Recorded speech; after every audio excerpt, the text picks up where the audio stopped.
Hello and welcome. Today, we are diving into one of the most influential books in the field of personal development and success, The Power of Self-Discipline by world-renowned expert Brian Tracy.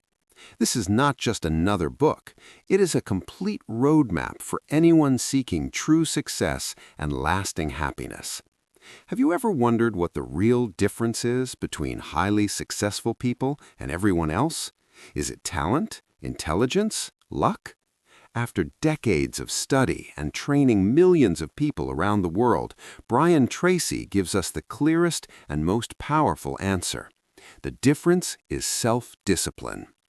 This book is not a collection of theoretical advice. It is an integrated practical system.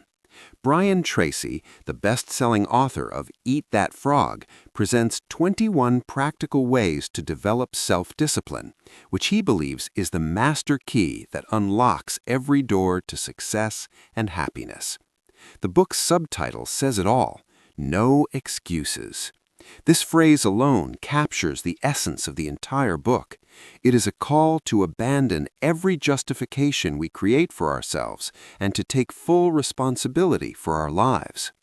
In this audio summary, we will explore the core ideas of this book. We will understand what true self-discipline really is and why it is more important than intelligence or talent. We will discover how this inner power can transform every aspect of our lives, from our goals and relationships to our financial and physical health.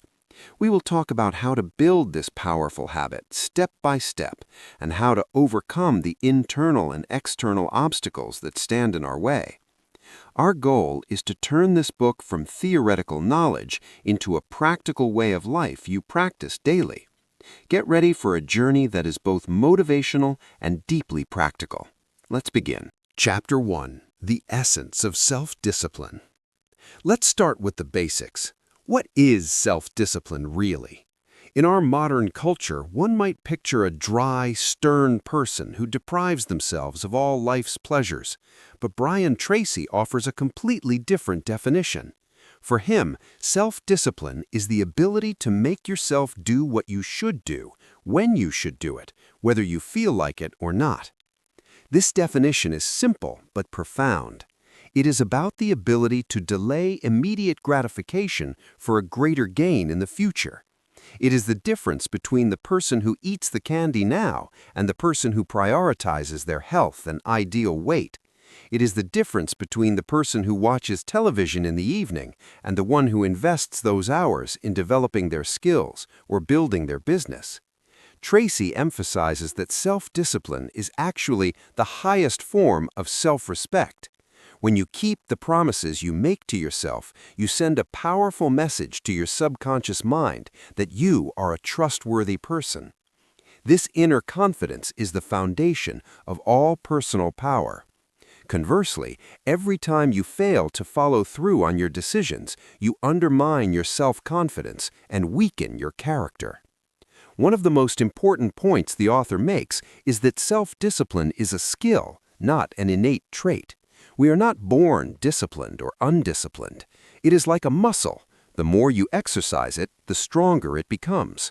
The good news is that anyone can develop this skill, regardless of their past or present circumstances. It starts with a conscious decision, followed by consistent daily practice. Tracy also introduces a revolutionary idea. Self-discipline is the primary driver of character. Your character is not what you think or say. It is what you do when no one is watching, when you are alone, when you face a temptation, when it would be so easy to take the easy path. That is when your true self-discipline emerges and reveals your genuine character. You cannot fool yourself for long. Either you become the master of your discipline or you become a slave to your immediate desires. So, the core message of this section is stop waiting for motivation or the feeling of wanting to act. Success does not come from waiting until you feel ready. Success comes from starting even when you don't feel like it. Self-discipline is doing the right thing, and then the good feeling follows as a natural result. Chapter 2. why self-discipline is more important than intelligence and talent. Now comes the logical question. If self-discipline is this important, isn't intelligence or innate talent the real key to success? Brian Tracy clearly refutes this idea. He bases this on decades of studies conducted on hundreds of thousands of successful people across various fields. The conclusion was always the same. There is little to no correlation between IQ level and the level of success in life. There are many very intelligent people living average or even unsuccessful lives, while we see people of average intelligence achieving extraordinary results. What is the difference? It is self-discipline. Tracy explains that talent alone is like a very powerful car engine, but without self-discipline, that engine will not get you anywhere because you won't be able to consistently direct it toward your goal. Self-discipline is what transforms raw talent into tangible achievement.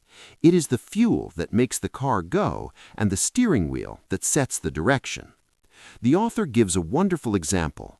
If you want to become a successful writer, literary talent alone is not enough.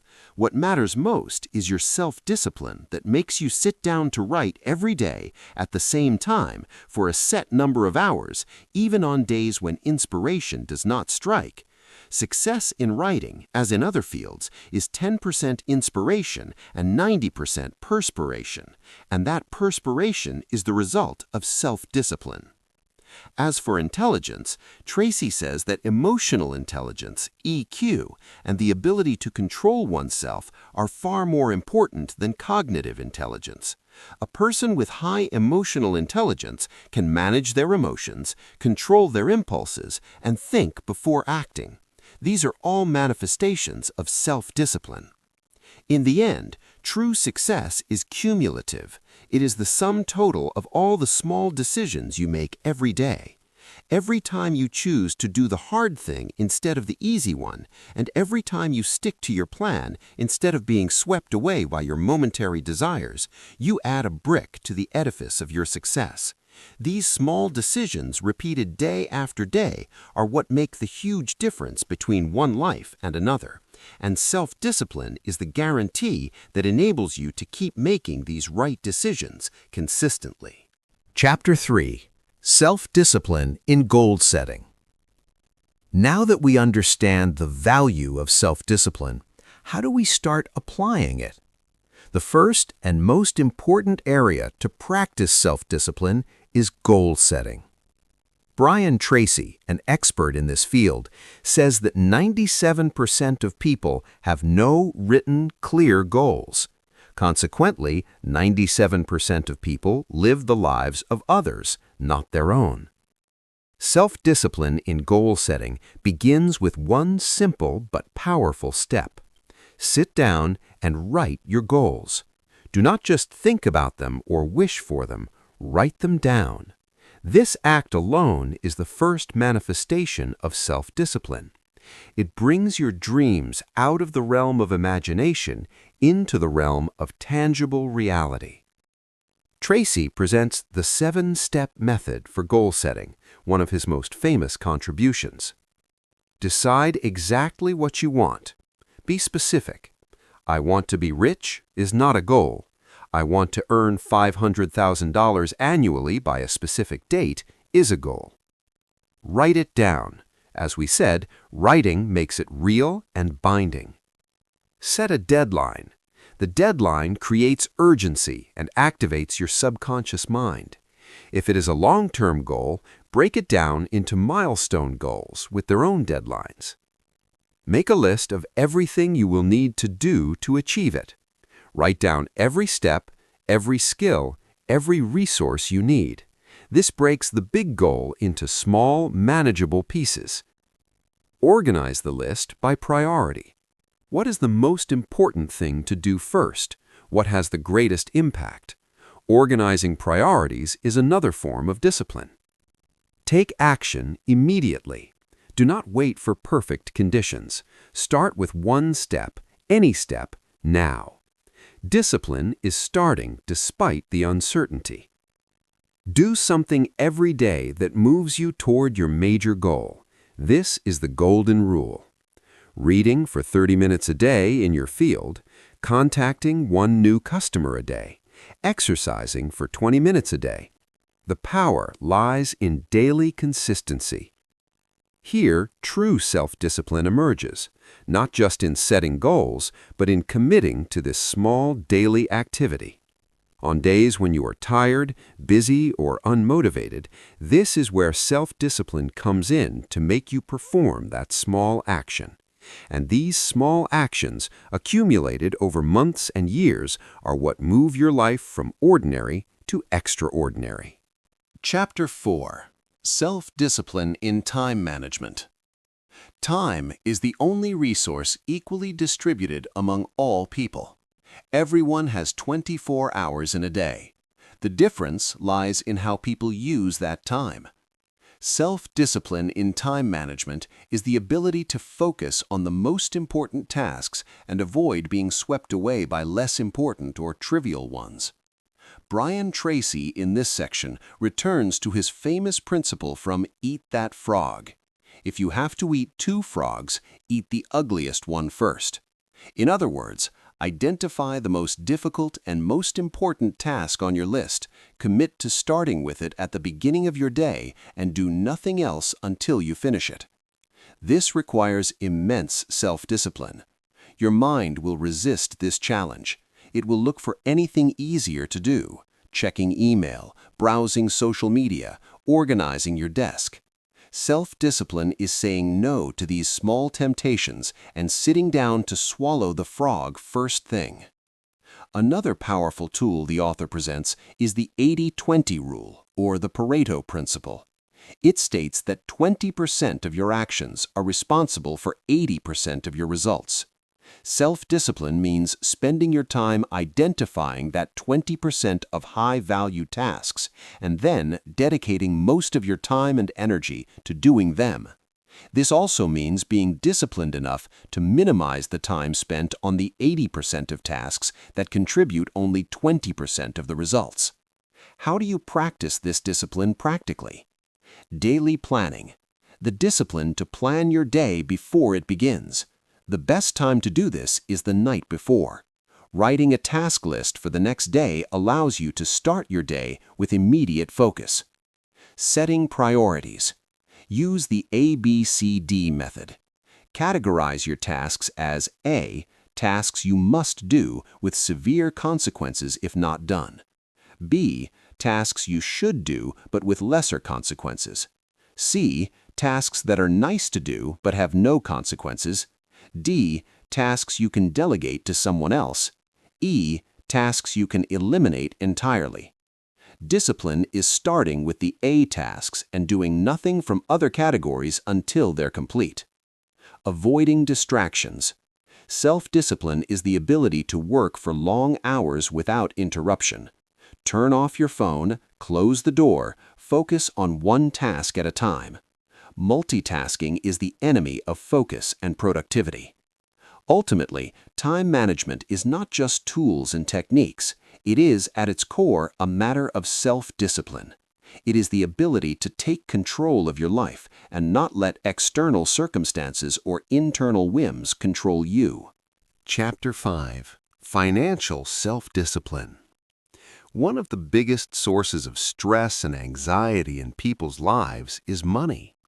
Brian Tracy emphasizes that financial self-discipline is the foundation upon which financial independence and wealth are built. Earning a high income is not the solution. How many high-income individuals live on the brink of bankruptcy? The problem is not how much you earn, but how much you spend and how much you save. Financial self-discipline begins with a simple rule: live on less than you earn. This is the eternal secret to wealth. It does not matter how much a person earns. If they spend more than they earn, they are on the path to financial ruin. But if they commit to living on 90% or 80% of their income, they are building a solid foundation for their future. Tracy provides practical steps to achieve this. Start by saving a fixed portion of your income as soon as you receive it, not what is left after expenses. The first thing you do is save at least 10% of every income. This requires great discipline, but it changes the game. Treat this amount as a tax you must pay to yourself and your future freedom. Monitor your expenses carefully. Discipline is knowing where your money goes. Write down everything you spend for a month. You will be surprised at the amounts going to trivial, unnecessary things. Use the 24-hour rule. Before buying anything non-essential, wait 24 hours. Most of the time, the urgent desire to buy will fade, and you will save the money. Avoid consumer debt. Credit card debt is the greatest enemy of wealth.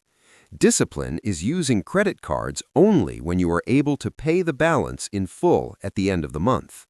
The compound interest you pay on debt is the inverse of the compound interest you could be earning from investments. Achieve financial independence. Set a clear goal for the amount you want to save and invest so that you can live off your investment income. This goal gives meaning to the saving process and turns it from deprivation into building. Tracy says that financial freedom is ultimately the result of self-discipline, not of circumstances. When you control your spending, save consistently, and invest wisely, you build a fortress of financial security. This security grants you greater freedom in making career and personal decisions, and it is an integral part of true happiness. Chapter 6. Self-Discipline in Health and Fitness. Your body is your most valuable asset. Without good health, all other achievements become meaningless. But unfortunately, health is the area where the lack of self-discipline is most evident. We all know what we should do: eat healthy food, exercise, sleep well. But the gap between knowledge and action is the gap that self-discipline must fill. Brian Tracy states bluntly, you cannot reach your full potential in life if you are overweight, physically unfit, or constantly tired.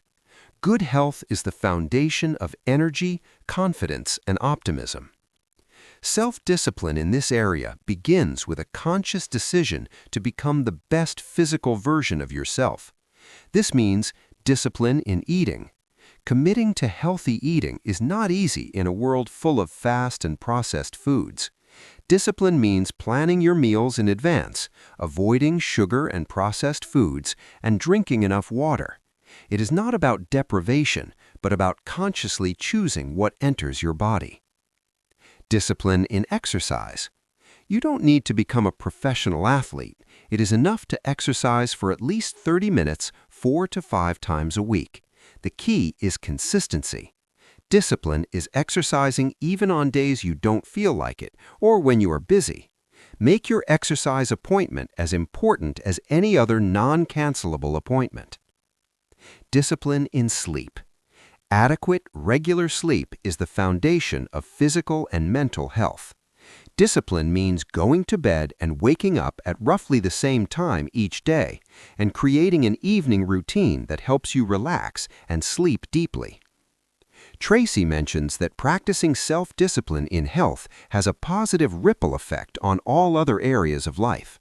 When you start your day with a workout, you instill a sense of accomplishment and self-control in your mind that stays with you all day, making it easier to make disciplined decisions at work, in relationships, and with finances. Chapter 7. Self-Discipline in Relationships. Humans are social beings by nature, and the quality of our relationships largely determines the quality of our lives. But even in relationships, we need self-discipline. Healthy relationships are not left to chance or feelings alone. They require conscious effort and discipline. Tracy says that self-discipline in relationships begins with listening. More than 90% of people are poor listeners. They are so busy thinking about what they will say next that they are not truly hearing the other person. Discipline is stopping your mind from wandering, focusing all your attention on the person in front of you and listening to understand, not to reply. This requires conscious effort, but it is the most powerful tool for building trust and respect. Key manifestations of discipline in relationships include self-control. In moments of anger or conflict, discipline is controlling your reactions. It is breathing deeply, choosing your words carefully, and avoiding saying things you might later regret. Self-discipline is acting in the best long-term interest of the relationship, not based on how you feel in the heat of the moment. Initiating goodness. Discipline is being the one to initiate an apology when you are wrong, even if the other person also made a mistake. It is being the one to initiate appreciation and gratitude, even when you were busy. It is not waiting for the other person to feel important, but making their feeling of importance a priority for you. Regular communication. Relationships die from neglect. Discipline is setting aside regular time to communicate with the important people in your life. A simple phone call, a weekly date night with your partner, or quality time with your children. These things do not happen by chance. They require commitment and discipline. Tracy also mentions the importance of setting healthy boundaries in relationships.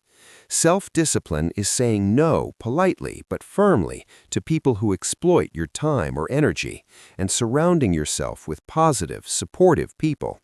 You cannot be disciplined in your life if you are surrounded by people living in chaos and irresponsibility.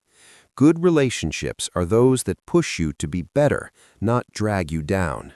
Chapter 8. Self-discipline in thinking. Perhaps the most important area, which forms the foundation for everything else, is self-discipline in thinking. All our actions are the product of our thoughts. If we want to change our lives, we must start by changing our thinking patterns. Brian Tracy says, "You do not attract what you want, you attract what you are.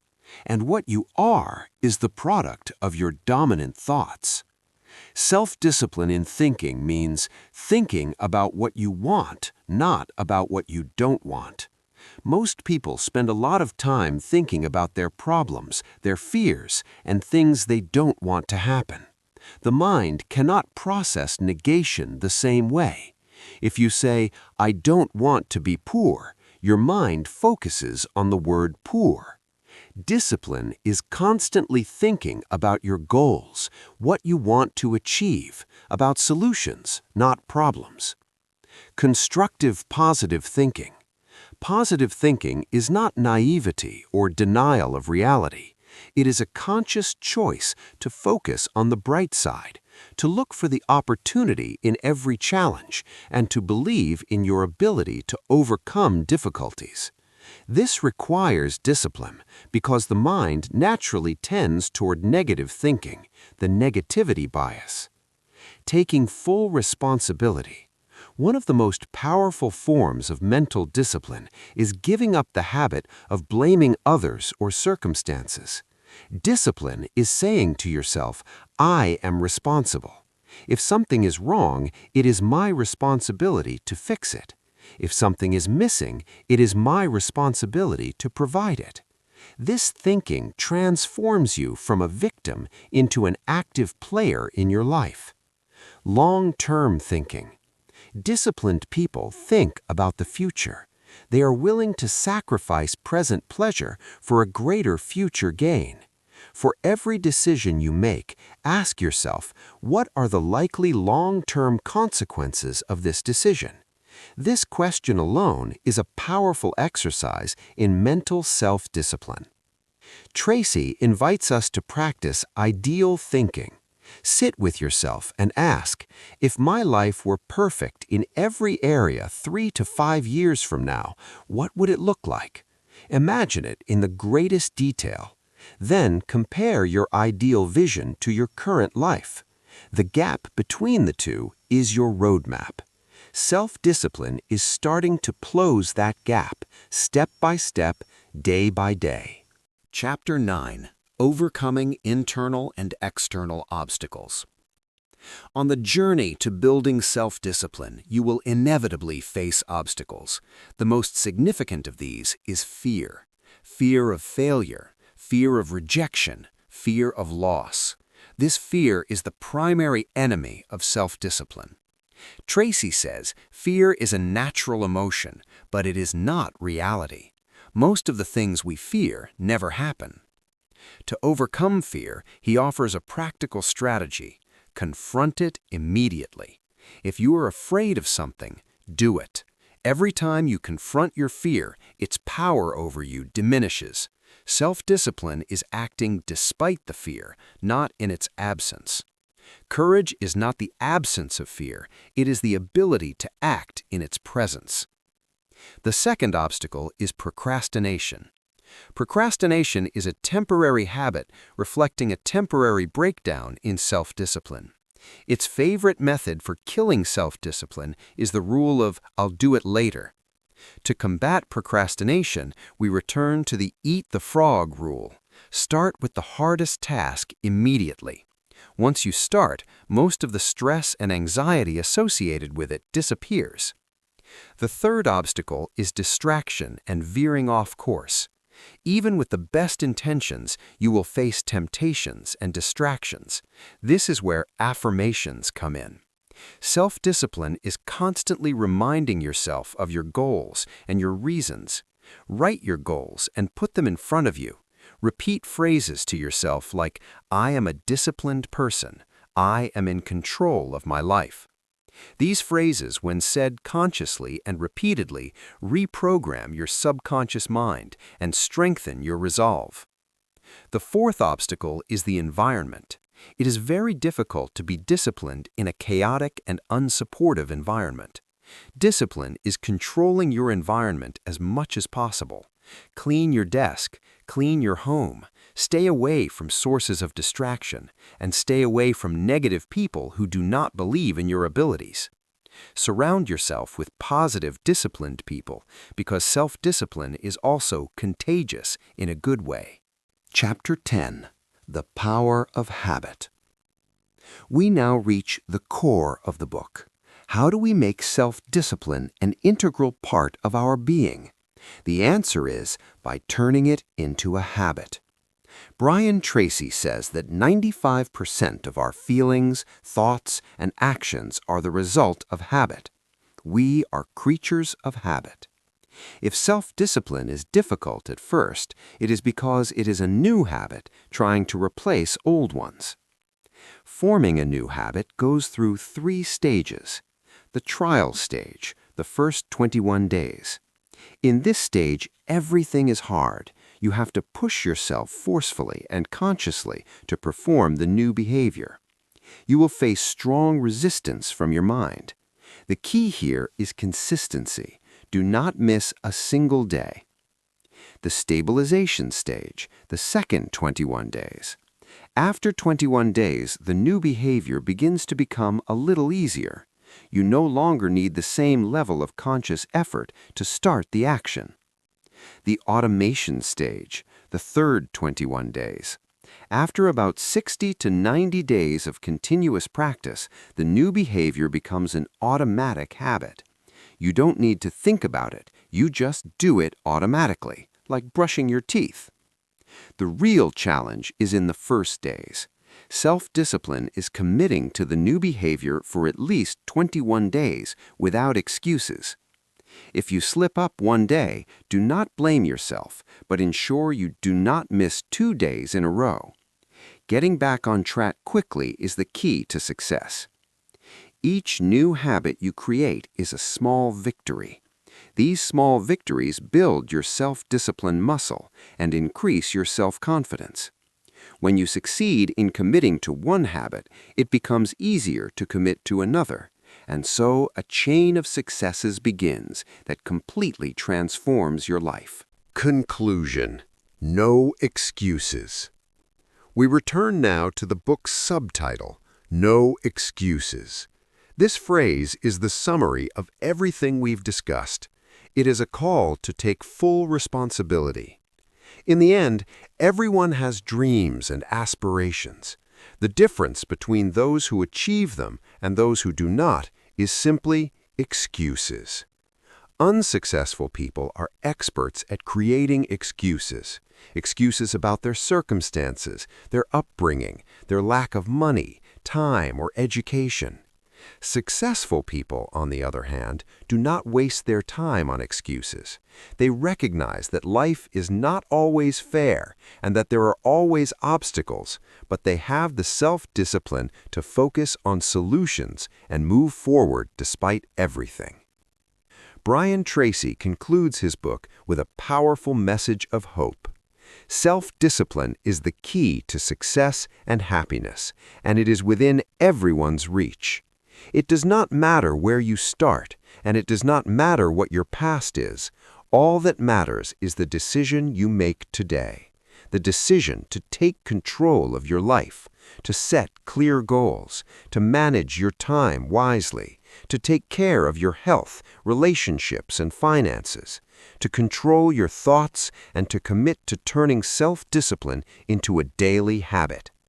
Imagine if you committed, starting today, to self-discipline in just one area of your life. Imagine if you decided to commit to reading for 30 minutes a day in your field of expertise. In 1 year, you would have read the equivalent of 50 books, and you would be among the experts in your field. Imagine if you committed to financial discipline, saving just 10% of your income. In a few years, you would have a substantial sum that grants you security and options. Imagine if you committed to exercising daily. Your energy, health, and self-confidence would skyrocket. This is the power of self-discipline. It is not about restriction, it is about liberation. It is the path from wishing to being, from dreaming to achieving, from a life of excuses to a life of excellence. The journey starts with one decision, one action, today. No excuses. Thank you for listening.